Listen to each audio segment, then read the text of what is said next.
Hola, bienvenidos a Restitución en Voz Alta.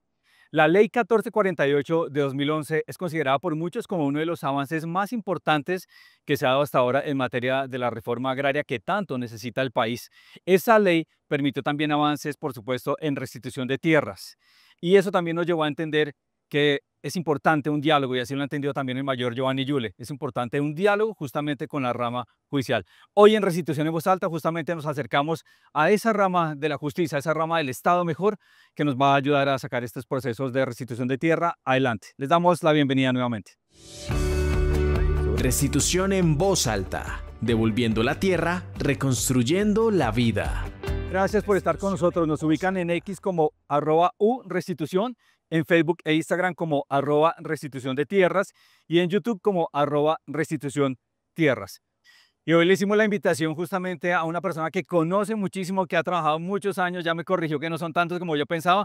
Marta Caicedo, ¿cuántos años con la unidad de restitución de tierras? 12 años aquí trabajando en la oficina asesora de comunicaciones de la unidad de Pero la ley restitución. 14, Fui la- 11. No, la ley cumplió este año 14 años. A 14, sí, claro. Y de esos 2011. 14, porque fue en el 2011, y de esos 14, yo desde el 2012 llegué a la unidad de restitución de tierras. Por eso, Marta, la importancia de que nos acompañe usted aquí con nosotros. Y Paola Villaveles, que repite, es la directora jurídica de la unidad de restitución de tierras, también está con nosotros. Paola, bienvenida. Muchísimas gracias, Juan Ricardo. Gracias por acompañarnos, porque este programa, Marta, tiene un tinte, digámoslo así, muy especial. Una invitada que uno no debería decir porque todos los invitados son especiales, pero de verdad que la invitada que tenemos hoy es bien importante para el trabajo que hacemos en la unidad de restitución de tierras. ¿Con quién estamos, Marta? Bueno, hoy nos encontramos con la doctora y magistrada del Consejo Superior de la Judicatura, Claudia Regina Espósito Vélez. Doctora Claudia Regina, ¿cómo está? ¿Cómo se encuentra hoy usted en este clima caleño? Sabroso. Muchísimas gracias, pues esta amable invitación, doctora Paula Villa, la Unidad de Restitución de Tierras. Como muy bien lo mencionan, la rama judicial y bueno, a través del Consejo Superior de la Judicatura, pues que quien es el órgano de administración de la rama judicial, lidera todos estos temas de políticas de implementación de la jurisdicción y especialidad de restitución de tierras, así como su monitoreo y seguimiento. Estoy muy feliz de estar aquí con ustedes en la ciudad de Cali, acompañándolos en este gran encuentro. Gracias, magistrada, por estar con nosotros. Paola, magistrada, les voy a pedir su perfil de educadoras, de pedagogas, para que avancemos un poco en este diálogo y quisiera arrancar justamente por ahí. Hablamos de justicia y en general uno entiende el término justicia, pero la justicia especializada, ¿cree usted, magistrada, que se está entendiendo qué es la justicia especializada? ¿Cómo hablarle, como yo suelo decir, que entienda mi abuela y mi sobrina? Bueno, hablamos de una justicia, o más bien el legislador establece una justicia especializada para diferenciarla de la justicia tradicional, es decir, de los jueces ordinarios, con una finalidad que es que esta justicia sea más ágil, ¿sí? Que los procesos sean más breves, teniendo en cuenta la naturaleza de los derechos que se pretenden proteger con estos procesos y pues por ello también es de carácter transicional, porque lo que se quiere es que los conflictos se resuelvan en un lapso que no supere los términos tradicionales que suelen tener los procesos ordinarios. Entonces, se ha diagnosticado que si este proceso de restitución hubiese seguido el camino tradicional de la justicia civil ordinaria, no podríamos en el día de hoy estar hablando de los resultados que se han presentado, los inicios que se han presentado de resultados en las intervenciones y lo que vamos a ver a lo largo de este encuentro. Entonces, por ello es especializada la justicia y los jueces, porque también es importante hablar de las personas que detentan, que están encargadas de pues, aplicar estos principios, materializar esos derechos a los que aspiran pues, estas víctimas del conflicto armado. Entonces son jueces especializados en restitución de tierras. Son jueces que deben tener una preparación distinta que un juez ordinario. Y lo más importante cuando yo hablo del perfil del juez de restitución de tierra, no solamente debe ser un juez técnico, sino debe ser un juez sensible, un juez humano, que tenga empatía con la víctima, que sepa llegar, que sepa interpretar cuál es su querencia, digámoslo así, y, digamos, ponerse en el lugar de los demás. Bueno, ahí magistrada yo tendría una pregunta. ¿El país es diferente con la ley de víctimas y restitución de tierras? Bueno, un ejemplo claro lo podemos ver en las muestras que hemos recorrido, pues aquí en el encuentro, algunas que hemos visitado, porque no es un discurso, es una realidad. La decisión judicial es importante, claro que sí, porque sin la decisión judicial pues no se materializaría esa aspiración. Pero detrás de cada decisión judicial hay el restablecimiento de un proyecto de vida. Eso lo veíamos ahorita cuando nos explicaban, no, después de la decisión, y no solamente de una persona, porque hablamos del trabajo colectivo. Detrás de una sentencia de las 12.000 que tengo yo en mis fuentes oficiales del CIERJU, 12.948 sentencias, no hay una persona, hay proyectos de vida de familias enteras. Entonces, para responderte la pregunta, considero que sí, somos diferentes luego de 14 años de la entrada en vigencia de la ley 1148, porque hemos logrado restituir, repito, los proyectos de vida de mujeres, de niños, de familias enteras. Ahora quisiera reforzar lo que plantea la magistrada, que me parece de un valor incalculable casi, que la magistrada justamente menciona el tema de la sensibilidad. Nosotros hemos hablado muchas veces de esto, de que necesitamos eso, y yo arrancaba el programa mencionando que el mayor Giovanni Yule ha buscado también estos acercamientos. Necesitamos todavía mucha más sensibilidad, cómo estamos en ese camino justamente de hacer que se entiendan más los derechos de las personas víctimas de despojo.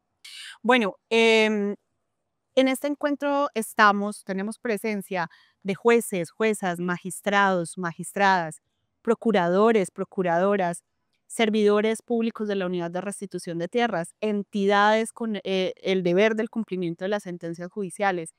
Estamos comunidades indígenas, negras, afrodescendientes, campesinas. Es decir, yo creo que quienes estamos aquí sentados entendemos, tenemos la sensibilidad y tenemos el compromiso para asumir una tarea como lo es la restitución de tierras y de derechos territoriales. Creo profundamente que esta justicia, y bien lo mencionaba la doctora Espósito, es una justicia muy diferente porque es una justicia que se acerca al territorio.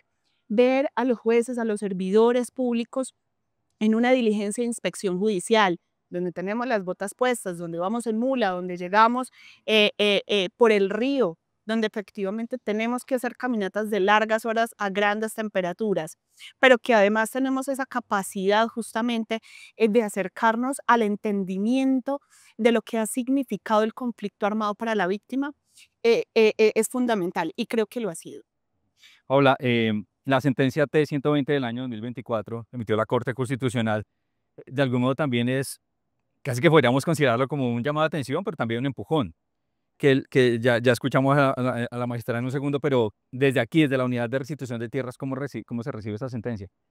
Yo creo profundamente que las altas cortes, al igual que el Consejo Superior de la Judicatura, han sido fundamentales para formar el proceso de restitución de tierras, pues porque fue un proceso, recordemos que ha sido un proceso novedoso, que es un proceso que, digamos, no todo fue establecido en la ley, entonces la jurisprudencia, el apoyo de las altas cortes siempre ha ido moldeando de alguna manera muchas de esas figuras procesales que no existían en algún momento. Y en este caso, el llamado que nos hace la Corte Constitucional a decir, necesitamos mejorar nuestros sistemas de información, necesitamos mejorar nuestros sistemas de articulación, son bienvenidos. Son bienvenidos por la Unidad de Restitución de Tierras y ya veníamos trabajando, digamos, en la posibilidad de tener unos sistemas de información que recojan no solo a las órdenes que tiene la unidad, sino que tienen las demás dependencias, las demás instituciones, para que pueda ser cumplida en término. También hemos profundizado, y es una de las cosas que vamos a estar dialogando en este congreso, justamente cuál ha sido el protocolo que desde la unidad de víctimas y de la unidad de restitución de tierras estamos disponiendo para que todas las entidades asumamos esta tarea. El manejo de la información resulta clave para poder cumplir en término. En el caso del Consejo Superior de la Judicatura, la T-120 nos dice a nosotros, tienen que como que hacer seguimiento, tienen que imprimirle, digamos, una fuerza importante para que realmente se materialice el proceso de restitución de tierras. Ahí cómo participan los jueces y magistrados de restitución.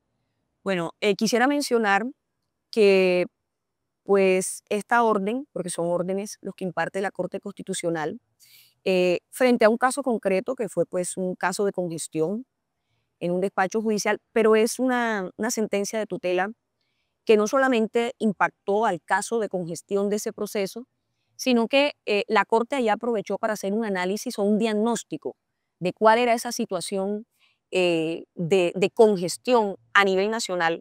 Magistrada, escúchame, para aterrizarlo un poquito más, hablamos de que un caso de un ciudadano que a través de una tutela reclama Una y que se comunidad, está demorando. sí, Ok, en el Putumayo. ajá. Y la ¿Comunidad Corte, indígena, magistrada? sí, Ok, aprovecha, es decir, eso se llama, pues para los ciudadanos, las acciones de tutela, pues tienen efectos entre las partes que se interponen, pero hay unas decisiones de la Corte Constitucional que tienen un impacto en toda la comunidad, ¿no es cierto? Entonces, como esto es un asunto tan importante y como todos sabemos que aquí por primera vez el Estado colombiano reconoce de forma masiva, ha reconocido de forma masiva el derecho fundamental a la restitución de tierras, es un derecho fundamental. Por eso la Corte aprovecha para en este caso concreto impartir unas órdenes, en el caso del Consejo Superior de la Judicatura, con el fin de superar esa situación de congestión que se presenta a nivel nacional. A raíz de esas órdenes que nos imparte la Corte, el Consejo Superior de la Judicatura adopta un Plan Nacional de Descongestión desde el año pasado, el cual fue presentado a la Corte Constitucional y al cual se le está haciendo un seguimiento de carácter permanente. Pero allí la Corte también aprovecha para decir que la causa de la mora no es atribuible única y exclusivamente a la rama judicial. Es una causa, es multicausal, porque esto es un proceso en el que intervienen distintas entidades del orden administrativo, del orden judicial.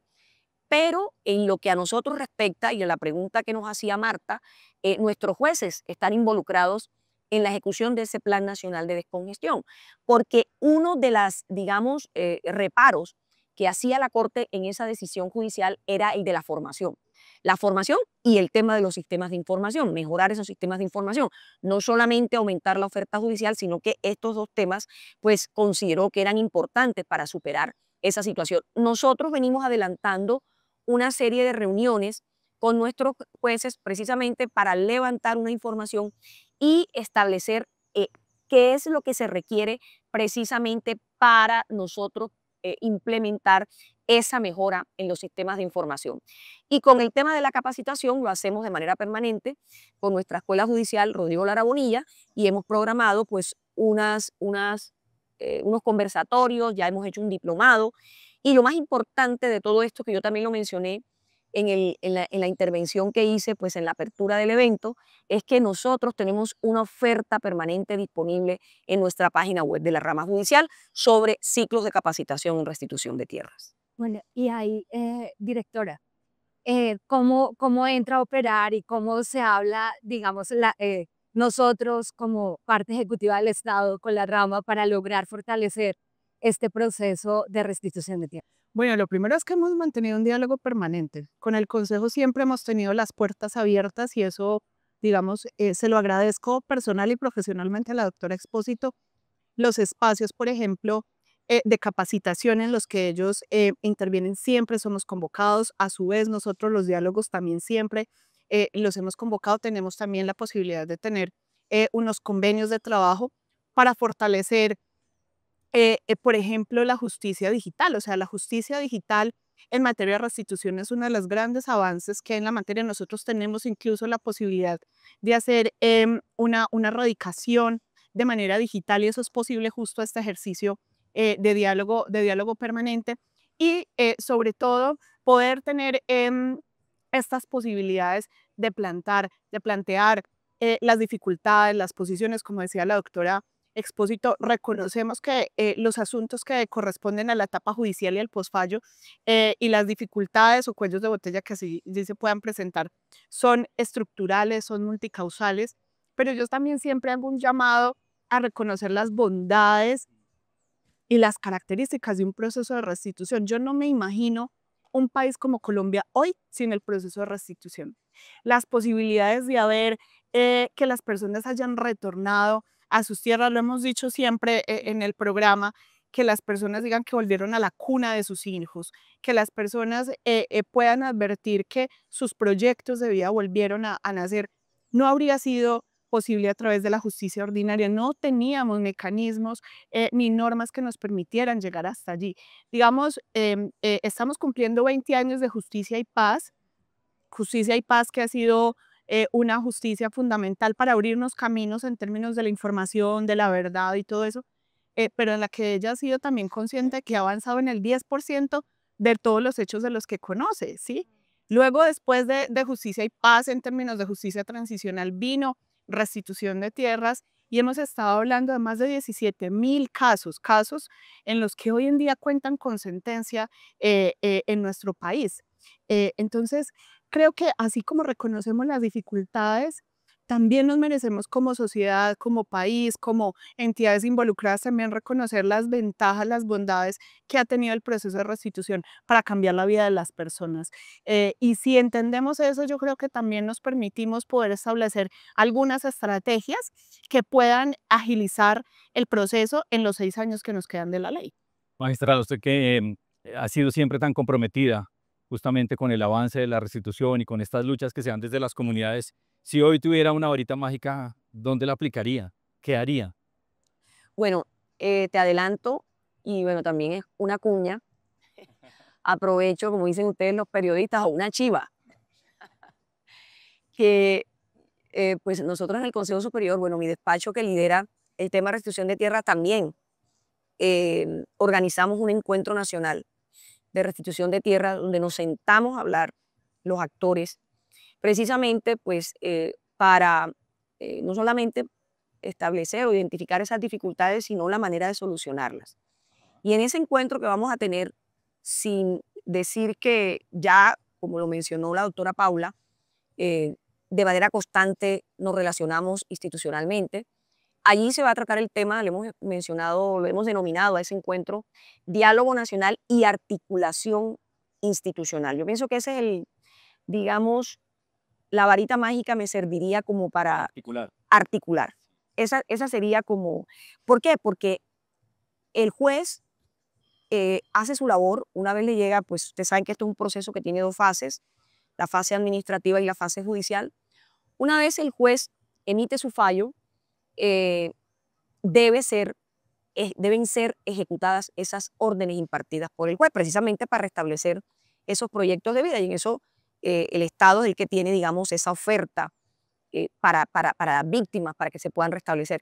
Pero muchas órdenes quedan en el papel, y yo lo decía también al inicio de mi intervención, tardan meses y muchas veces años en materializarse. Entonces yo creo que esa es nuestra tarea, pues la del Consejo Superior, la de todas las instituciones, hacerlo con más compromiso, con más juicio, ¿sí? Precisamente para en el 2031 podamos nosotros dar un parte positivo de esta justicia especializada. Y que esta sea también, Marta, una ocasión para invitar justamente a las entidades a buscar esa articulación tan necesaria. Sí, hay un tema bien importante ahí y realmente es el reto, y lo hago a manera de comentario, el reto de la unidad. Es una invitación. El reto del proceso de restitución de tierras está en la materialización como tal del cumplimiento de las órdenes de restitución.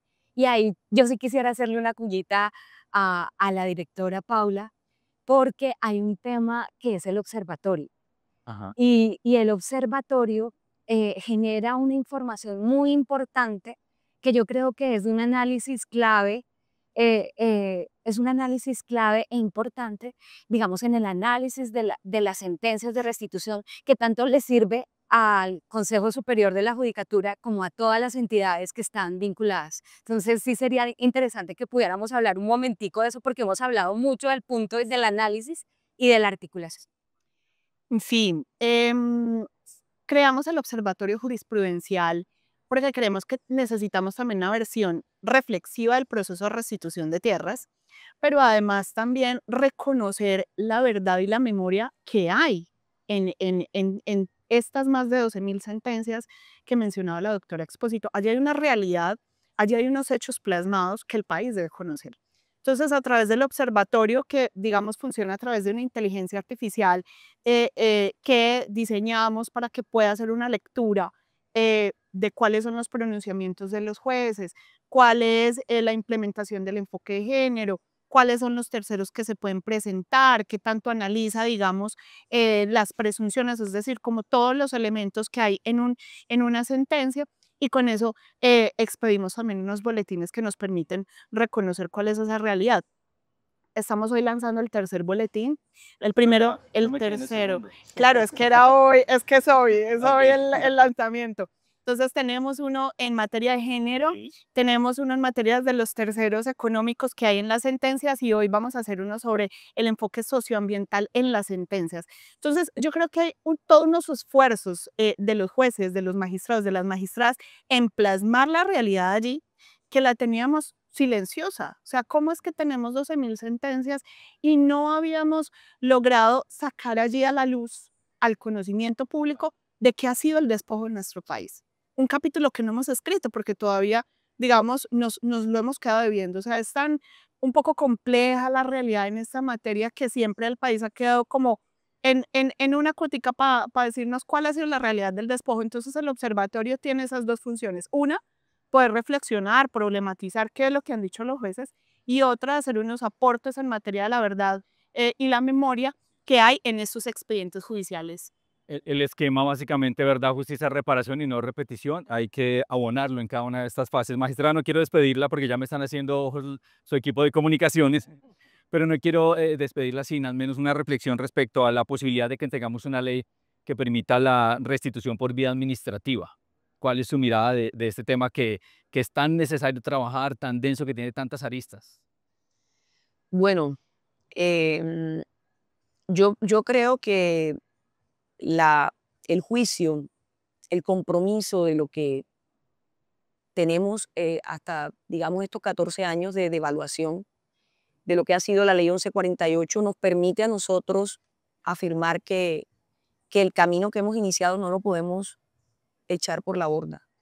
Yo pienso más bien es que hay que fortalecer este proceso, seguir trabajando en ese objetivo, porque ya pensar en otro mecanismo, yo pienso que sería volver a empezar. Y dejar atrás todo lo que hemos alcanzado en este tiempo de vigencia y de prórroga de la ley 1148. Por eso soy muy proclive a más bien trabajar, como te lo dije, de manera articulada con todas las entidades involucradas en el tema y poder materializar los objetivos de esa norma. Hoy, agosto del año 2025, ¿usted se siente tranquila con lo que está pasando con la justicia especializada? ¿Cree que hemos abonado, estamos trabajando y estamos haciendo ajustes? Sí, hemos avanzado, no en lo que queríamos, porque en eso hay que ser honestos. De las 6, es la información que yo tengo oficial, 6.5 millones de hectáreas que estaban previstas por recuperar, según nuestros sistemas de información judicial, hemos recuperado aproximadamente el 10%.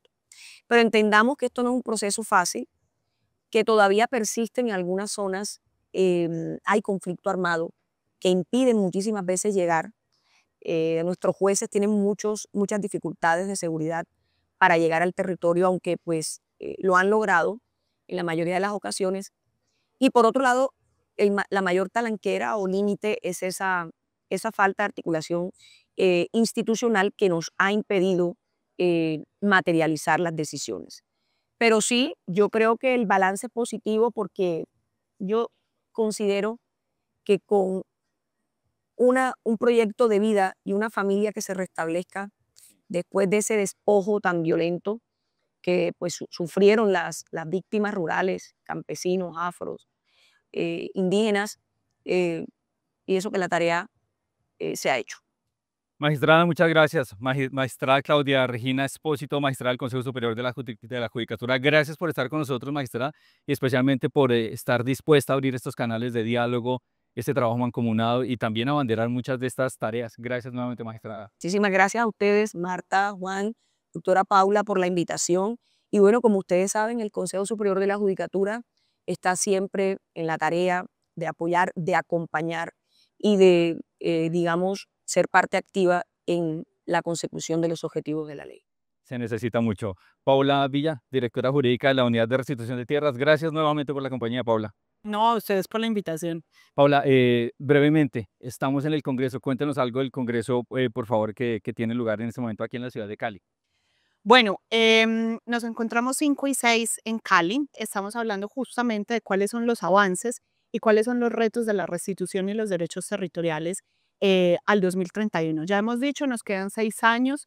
Tenemos que pensar cuáles van a ser las estrategias, cuáles van a ser las acciones que nos permitan avanzar de una manera más decidida en términos del cumplimiento de la ley y sobre todo de los derechos de las víctimas. Si a mí me dieran la varita mágica, que usted lo diga a la doctora Espósito, pero no me dice a mí, yo, digamos, pensaría en cuáles son esas acciones estratégicas y es justo lo que estamos poniendo de presente en este Congreso.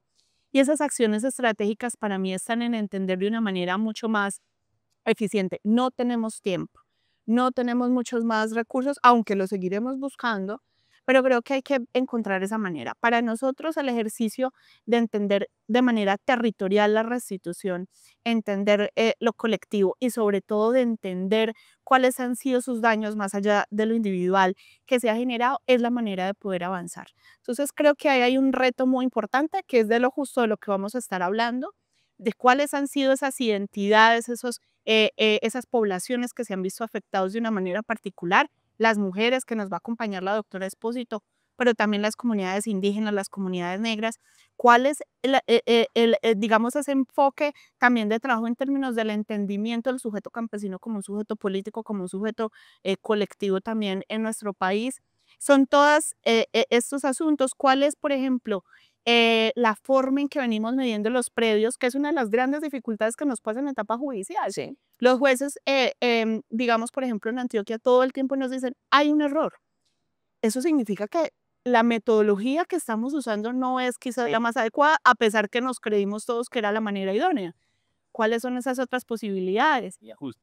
¿Qué nos puede decir el IGAC de cuáles son esas otras maneras de encontrar la información, más allá de encontrar información, digamos, jurídica en un país donde claramente nos debemos un catastro multipropósito? Entonces, la idea de este congreso es justo poder dialogar sobre todas esas circunstancias, todos esos retos que tenemos y cuál debería ser el camino que tomemos. Esperamos de manera muy sincera que el espacio de diálogo que vamos a tener acá nos permita también trazar una ruta de trabajo tanto a la unidad de restitución de tierras como una ruta colectiva hacia esos retos. Hay mucho por hacer, mucho por trabajar y no hay varita mágica que alcance para eso. Marta Caicedo, gracias Marta por la compañía. No, a ti por esta invitación porque me siento igual. Se siente en su mundo además. Sí. Bienvenida nuevamente Marta, tiene que repetir. Bueno. Esto es Restitución en Voz Alta. Quisiera, para cerrar, una reflexión. La ministra de Agricultura esta mañana planteaba justamente la idea de que los procesos de restitución de tierras de algún modo avivaron justamente la necesidad de conversar sobre la reforma rural integral que necesita el país. Esto es Restitución en Voz Alta. Gracias por estar con nosotros.